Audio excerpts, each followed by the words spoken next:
Welcome back, guys. It's been a long time no see. I apologize for that. Happy holidays. I hope that everything is going well for you and that you are healthy and well and just enjoying the end of the year that has come so fast. I am trying to still put out content for you guys, but it has been a rough couple of weeks. If you follow me on my community tab or on Facebook, you know that I suffer from migraines, and I had one that lasted for a week, which was horrible, but we're better now. We got through the holidays and now I'm finally back on camera. So in today's video, I'm going to be showing you guys another book stack. I do have two other videos I did book stacks that I'll link in the description in case you want to check those out. But this one is where we will be adding an image to the face of the books, so the bindings as they're stacked. And I'm just going to teach you guys how I do that because it is such a cute, personalized, just amazing gift that you can give someone for not too much money, which is exactly what we like. So let's go ahead and get started.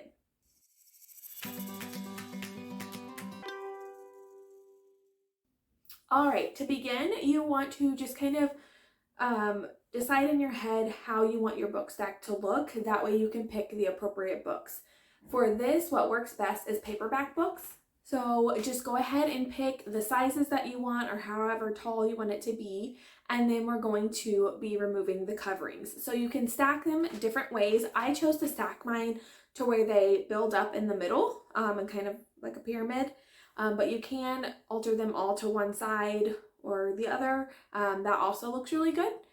I have decided I wanted to do it in the middle because I didn't plan on putting any wording or anything on the face of them. So I have picked my books. I have picked the picture that I want, but when you go to pick your picture, always have two choices. That way, if it doesn't line up exactly how you need it to, you have another option or a backup option. We'll get to why that's important in a little bit. So to prep your books, you're going to want to remove the coverings. I know it hurts your soul a little bit, but just go ahead and rip the covering, the cover on the binder, and the back of the book off. And then what I like to do is I like to find the dedication page or a blank page in the front of the book. Most of the time you can't find a blank in the front, but if you can, rip to that page or to the dedication page, because there's usually a cute message on there to, someone's loved one. And I will remove the pages all the way to there. And then on the back, usually you can find to where there's a blank page, and I like to rip that off too. I do this just to keep it nice and clean. You can leave to where you see some of the words on there. I would suggest you doing that if it's a book that has a meaning to somebody or a meaning to you, or like there are words on the page that you like. Most of the time when I do mine, it's just a random book, whatever book fit the sizing, not a book that was specific to have a meaning, if that makes sense. So for that, I always just get rid of all of the wordings just in case there's anything weird that pops up on there. We don't want to be giving that out to people and not know about it. So that's what I do, just remove all of that. And then sometimes if the binding's really old, you get that really big buildup of like glue, or if you have to rip off too many pages, then I just take my box cutter, I run it down the binding, I cut that glue away. And then I also, if it's pretty rough, I use some sandpaper and I go ahead and sand the spine of the book. Now, you want to make sure you're wearing a mask or something when you do this, because it is just paper and it just sends particles up everywhere. Or you just walk outside and do it. It doesn't take a lot of work, but it does kick up a lot of dust, so I just wanted to warn you. And then after that, we are ready to finish up the spines. So you can leave them bare. If you like that, like bare, like really kind of rustic looking situation, you can leave them like that. You don't necessarily need to paint them. I like to paint them just to make them look a little more cohesive, just because sometimes when you tear off the cover, it leaves that binding really white with like blotches of glue and just other stuff going on. And you also don't have to sand it if you're not like doing a Mod Podge picture onto it. If you like that rougher kind of look to it and you're not doing this specific thing with the book stacks, you don't have to sand it. However, when you're adding like a Mod Podge something, like an image or anything onto it, you do want to sand it to make sure it's a nice flat surface. That way the picture actually sticks. So to paint the bindings, My goal is always to kind of match the bindings to the color of the paper. So most of the time the books that I use are older. They have like that really manila color to them, like that aged look, which I really love. It gives it character. So I just usually mix my paints to match up to that. It's never exact, but you don't ever really notice because you're not ever looking for that, I guess. But there is by Apple Barrel, there's a paint called Parchment, and that's a really good like paint base to start with, but most of the time it matches really well. I don't have that on hand, so I just mix my own colors. I just do that using some white, some brown, and some yellow, just a little bit at a time until I get a color that I think looks good. And then I use that and I paint the bindings on all of the books that I'm using. So you want to do that, and then you want to let it dry. While you're letting that dry, you can make sure that you have your pictures. I just use a picture printed off on regular printer paper. I do my editing in Word. I do have Canva for most of my stuff, but this is super easy, guys. If you have Microsoft Words, you can just insert a picture into there. I like to do it in black and white. You can do it in color if you want to, but I feel like black and white kind of fits into the vibe of the old books. So I just go on there, kind of have an idea of the size that I need, and then I usually print out one, kind of see how big it fits, or like you want to make sure that in the creases of the binding, so here's one book, here's the next, that crease, that there's no faces that are getting creased in there, no eyes are getting creased, no mouths are getting creased, or if it's not a picture of faces, so I've done an engagement ring for someone before. You want to make sure that the ring is not in the crease. You know, that's like whatever the visual or the focal point of that picture is, you want to make sure it's not getting creased.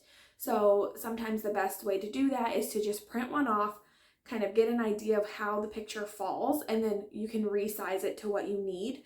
And that's the best thing. Sometimes you have a picture that you love and it just does not work with your bindings. That's why I say always have a second choice, because that's what you're going to need to be able to be successful, to where it doesn't look funky or off because you took somebody's tooth out or an eyebrow, I don't know.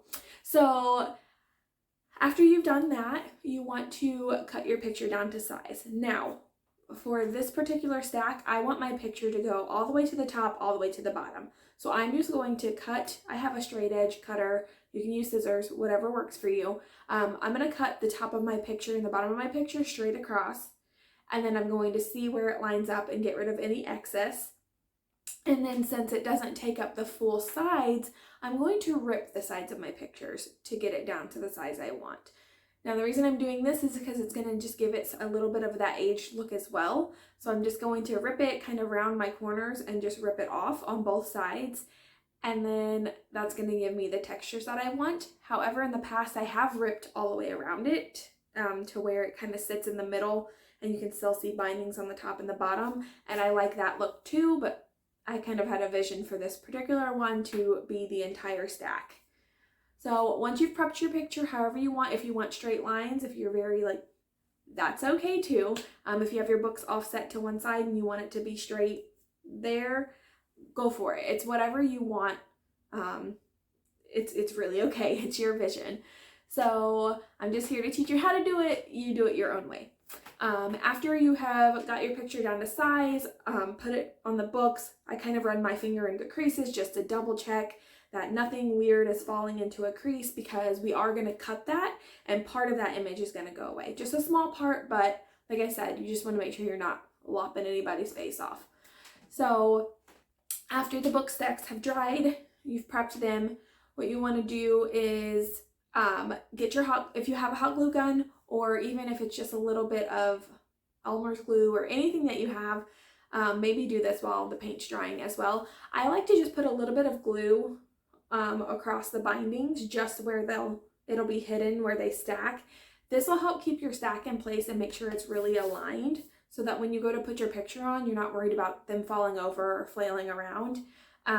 So I do that just to kind of help it stay in place. Make sure that whenever you're doing it, you're keeping them nice and flush. I apologize that I know the angles on my videos here aren't super great for you guys to completely see everything, but it's really hard to do when I need it to stay facing me and flush to make sure the project turns out good. and it kind of makes it not the best for you guys to be able to see. So I'm going to do my very best to explain it, but basically you want a flat wall. So you want all of your bindings to line up to where it's completely flush. And like I said, I just use a little hot glue to hold those in place. That way they're not moving on me and I don't have to worry about the stack falling over in the middle of my project. So after you have done that, you're ready to put your picture on, you've taken all those steps. I just use regular Mod Podge. You can literally find the little bottle at the Dollar Tree for $1, or you can, any of your craft stores, Walmart, everybody has it. You don't need any special kind, just the regular one. And I just put it out and I Mod Podge the entire face of the books. So you can do this before or after you put the picture on. Make sure that, so I like to go ahead where the picture is going to be adhered. I put, you know, a generous amount down on the book bindings. Then I put a little bit on the back of my picture so I know it's going to stick really good. So I place that onto the bindings of the books. I start in the middle and I smooth out to both sides because the goal is to get the tiniest amount of wrinkles or bubbles or anything that you can. Just smooth it out the best that you can. Once you feel like you've done that to the best of your ability, then Mod Podge the entire front and all of your book bindings all the way to the edges. The reason why I do this is because I'm going to do a bit of an aging stain on it after it's completely dry, and if you don't Mod Podge the entire binding, then it's going to just soak that in and you're going to get crazy dark spots where it wasn't sealed. So that's my suggestion. Just also do it because if, you know, I use matte Mod Podge, but if you use something other than that and it has like a glossy sheen or something, you're going to be able to see where you started and where you stopped. Also brush marks, if you might be able to see those. So if you just make it all one, oh my gosh, my words. If you just make it all one big Mod Podge, then it all will look the same and it'll look a lot better. So while you're waiting for this to dry, you can use a heat gun if you want to speed up the process. That's what your girl does because she has no patience. But you want to make sure that that dries thoroughly. And then once it's ready, we can take a box cutter or a little razor blade or X-Acto knife, whatever you have, and we're going to cut slits into where the books meet up. You do not have to do this step. You can leave it. However, part of the charm of the book stack is that it looks like this picture is on each individual book.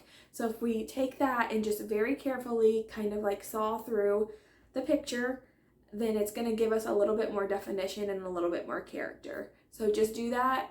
I usually don't start at the end, so like where the picture is. I like to start like a quarter of the way in and go out towards the edge of the picture. That way it doesn't like pull it in or rip it. It just works a little bit better, just trust me.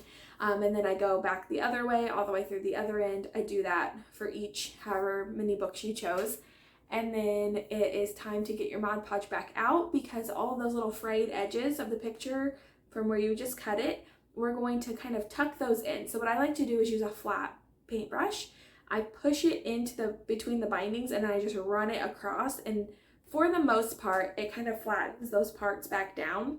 It just gives it a little bit of a cleaner look. And then while I'm doing this, I'm checking for any air bubbles that might have been stuck in there or loose parts on the picture. And I just kind of put my paintbrush in there the best I can and get a little bit more Mod Podge down there and try to flatten it out and make sure it's nice and secured. And then we let that dry again. After it's dry this time, it's good to go and we are ready to decorate. You can use any ribbons or anything of your choice. Oh, and you can also age it if you choose to. You don't have to do this step. I like to do this step so that the black and the white isn't so harsh against that manila color. In the past, I use Waverly Antiquing Wax. I'm going to be using that again because I do have that on hand. However, you don't have to use that. You can simply use a dark brown of any paint type that you have, just watered down. And what I would suggest you to do is to just mix it slowly and just have like a piece of paper on the side and brush that onto that piece of paper so you can kind of see how dark or how light it's going to be. That way you can adjust it. Don't go straight onto your books because if it's too dark, or if it's too light, you can always add more, but sometimes you can see the overlap of the brush strokes. But if it's too dark, you're going to ruin it and you're going to have to start from scratch. So always practice on a different piece of paper that you have sitting there, and just mix it to whatever tone that you want it to be. Again, I'm using my Waverly antiquing wax and just watered down and getting it to the tone I want to be. That's what I'm doing. I have a piece of scrap paper off to the side that I'm just wiping it on to get the tone that I want. And once it looks the way that I want to, I start at the top and I go from one side all the way to the to the end, and I do that all the way down and try to make the brush strokes as even as possible, because once you put it on there, you're not getting it off and you'll be able to see them. So try not to overlap too much. Try to do as even as possible. I like to dip my brush into the mixture, dab most of it off, or dab it a couple times so all the extra comes off, so it's not just a big blob, and then streak it on, and it makes it kind of all blend together and pull the look together, and then we can decorate. Again, that's an optional step, but I think it's one that kind of just pulls the look together and makes it all look cohesive. So at the end, I want to decorate mine. I'm going to be using brown jute and some buffalo checkered ribbon and a little bit of greenery. And then I also decided I wanted to put the last name on the top of the books. Sometimes I put the wording on the binding of the books. If I do that, I usually offset it to one side to where the picture's here, and then on the book I can put it somewhere else. But I didn't originally plan on adding any wording. I just felt like it needed a little extra touch. So what I did is I just went on to Microsoft Word. I typed out the name, picked the font that I want, the size that I wanted. I chose the size just by measuring the top of the books to decide how big it needed to be, and then found the font, printed it out. I have carbon paper on hand. You can find this in like the like calculator section of like an Office Depot or some type of like office store. Excuse me. It's really great to have on hand because you don't need a Cricut or any specialty tools to be able to use it. You literally just print out whatever, whether it's a word, a picture, whatever, put your carbon paper down, put your image or word on top of it and trace it with a pencil, and then you can color it in, paint it in, do whatever you want, and you have the image that you need without any special equipment. So I'm doing this. I didn't want to obviously add vinyl to the books because that would look completely different. I didn't want to try to stencil it on because I don't want things ripping the pages. So this is a really, really good option. So I just did that. I traced the name down onto the top of it with a pencil. Then I came back in with a Sharpie and just traced my outlines, colored it in, wrapped my jute around, and then I decided to add the buffalo check ribbon, kind of just styling it however I want. I have some greenery on hand that I want to use, and I'm kind of using it to decorate with and just add those little final touches. I've done book stacks before, like I did one for Hocus Pocus themed where I added a little black flame candle and a little broomstick and whatever. So just like, this is where you can completely just like personalize. I mean, you have their picture there. Okay, now what's their personality? What would they like with this? And that's what you can do. You can just add that to the top, and there's just so many options and ways that you can make this make it their own. Obviously you're the one creating it, but the goal is to make it as personal to them as you can. And this is where you can really just come through. What's their favorite flower? What's their, favorite activity? Can you add a little something that way? So just be sure to be creative and put your own little twist on it. And I promise you're going to get smiles from ear to ear. If you guys have any questions on any parts that I might have left out, or maybe it wasn't a little unclear, or you're having trouble with anything, just let me know. I'm happy to help. Let me know in the comments how you think this turned out. Are you going to give it a try? Have you done this before and do something a little different than me? I'm happy to hear other options or better ways to do something. But yeah, I really hope that you guys enjoy this project. I love it. It was a gift for my boyfriend's mom, and she just adored it. So obviously that makes my heart happy. So yeah, I hope that you guys get smiles too. Make a few for your own bookshelves at home. Do whatever you do.